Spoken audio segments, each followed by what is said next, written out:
बहुत समय पहले की बात है। एक गांव था जहां पर ज्यादातर लोग मतलबी और घमंडी थे। उसी गांव में रहता था एक बेहद गरीब लड़का, राघव। करीब 1 साल पहले कोविड-19 के चलते राघव के पिताजी का निधन हो गया था। इसी के चलते कुछ ही दिन पहले राघव ने सरला नाम की एक बेहद मासूम और दयालु लड़की से विवाह किया। राघव के पास खेती करने के लिए कोई भी खेत नहीं था, इसलिए राघव बेरोजगार की तरह सारा दिन घर में ही पड़ा रहता था। भले ही उसके पास खेत ना हो, लेकिन उसके पास एक चीज थी, और वह थी उसकी बुद्धि, और वही उसकी सबसे बड़ी ताकत और उसका सबसे बड़ा हुनर था। देखो बड़े भैया, सीधी सी बात है, माँ जब मर गई है तो माँ के नाम की सारी जमीन जायदाद मेरी होगी। क्योंकि पिताजी के मरने के बाद तुम 4 साल के लिए बाहर कमाने चले गए थे।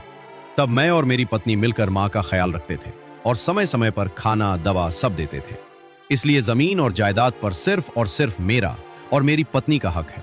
अगर आप फिर से जिद करोगे तो मैं पत्थर से आपको मार दूंगा। तू ये क्या कह रहा है छोटे?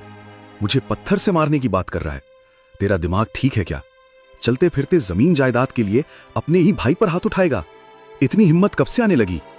पहले हम दोनों के बीच कितना प्यार हुआ करता था, और अब इस जमीन जायदाद के लिए इतना नीचे गिर गया तू छोटे। तू अगर प्यार से मुझे एक बार बोल देता तो ये जमीन जायदाद मैं खुशी खुशी तुझे दे देता, लेकिन तू इतना नीच हो गया। छी छी, मैं ये क्या सुन रहा हूं तेरे मुंह से? देखो भैया, बात नीच होने की नहीं है। जब जेब में पैसा होता है तो सभी लोग सम्मान करते हैं और आप जैसे भाई भी वैल्यू देते हैं, और अगर वहीं पर पैसा ना हो तो गली के कुत्ते जैसा व्यवहार करते हैं। इसलिए मैं नहीं चाहता कि कोई मुझे और मेरी पत्नी को गली के कुत्ते जैसा समझे और आगे चलकर ऐसे रास्तों पर भीख मांगनी पड़े। इसलिए भैया, मैं प्यार से बोल रहा हूं, ये जमीन जायदाद मुझे दे दो। देख छोटे, मेरे ऊपर इतना चिल्ला मत। मैं तेरा बड़ा भाई हूं, मेरी भी कोई इज्जत है। दोनों भाई इसी तरह झगड़ा कर रहे थे।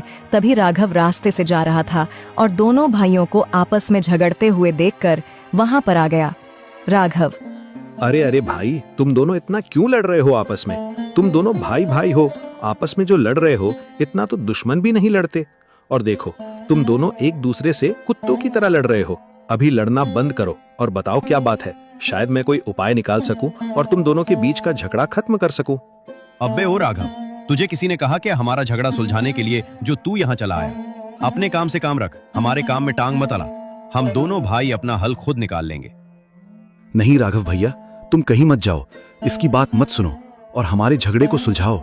शायद इस लड़ाई को अब तुम ही रोक सकते हो, क्योंकि सुना है तुम्हारे पास बहुत बुद्धि है। हाँ भैया, मैं सुलझाने की कोशिश करता हूँ।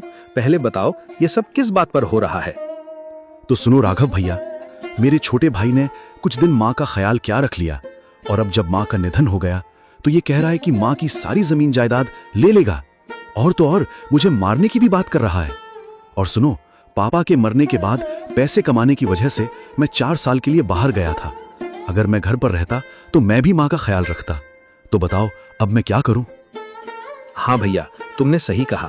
अगर तुम्हें कुछ नहीं मिलेगा तो तुम रहोगे कहाँ? देखो छोटे, मेरी बात सुनो। बड़े भाई से ऐसे बात मत करो। बड़ा भाई पिता समान होता है और उससे इस तरह की बात नहीं करनी चाहिए।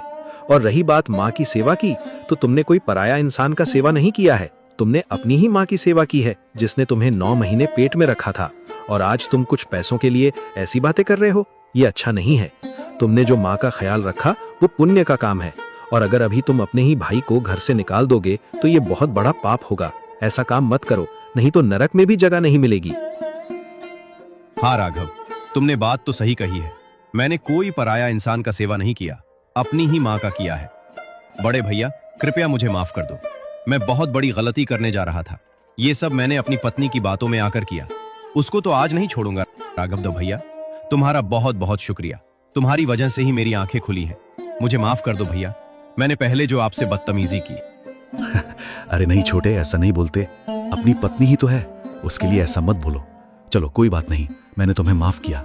और हाँ राघव भैया, तुम्हारा बहुत बहुत धन्यवाद इतनी अच्छी तरह समझाने के लिए। आज तुम्हारी वजह से मेरा भाई मुझसे अलग होने से बच गया। ऐसे ही तुम सबकी मदद करते रहना, भगवान तुम्हारा जरूर भला करेंगे।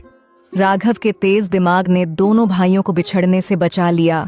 राघव के पास बहुत बुद्धि थी, इसलिए वह गांव के गरीब लोगों की अपनी बुद्धि से बिना किसी स्वार्थ के मदद करता था और फिर दोनों भाइयों की मदद करके राघव अपने घर चला जाता है।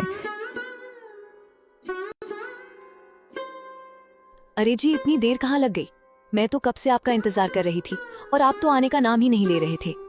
अरे भाग्यवान, इतनी देर नहीं लगती आने में, लेकिन क्या करूं, मैं जब रास्ते से जा रहा था तभी देखा कि पास के गांव के दो भाई आपस में लड़ाई कर रहे थे। ये दुनिया बहुत ही जालिम दुनिया है। आजकल तो जमीन जायदाद के लिए भी भाई भाई के बीच लड़ाई हो जाती है। ऐसी लड़ाई होती है मानो खून खराबा हो जाए। बस मैं उनके पास गया और अपनी बुद्धि लगाकर दोनों का झगड़ा शांत कर दिया। अच्छा, ऐसी बात है।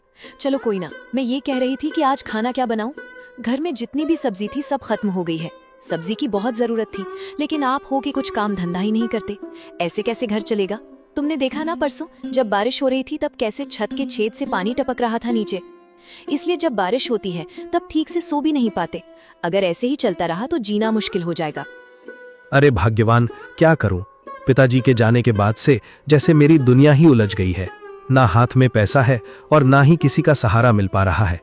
हमारे पास तो उतना पैसा भी नहीं है कि कोई छोटा सा धंधा शुरू कर सकें, और ना ही खेत है जिस पर खेती करके रोजी रोटी चला सकूं। कोई ना, देखते हैं क्या कर सकता हूं। मेरे पास बुद्धि तो है, लेकिन पैसों की बहुत कमी है। एक काम करो, आज जो है उसी से खाना बना लो, कल सुबह कुछ सोचूंगा।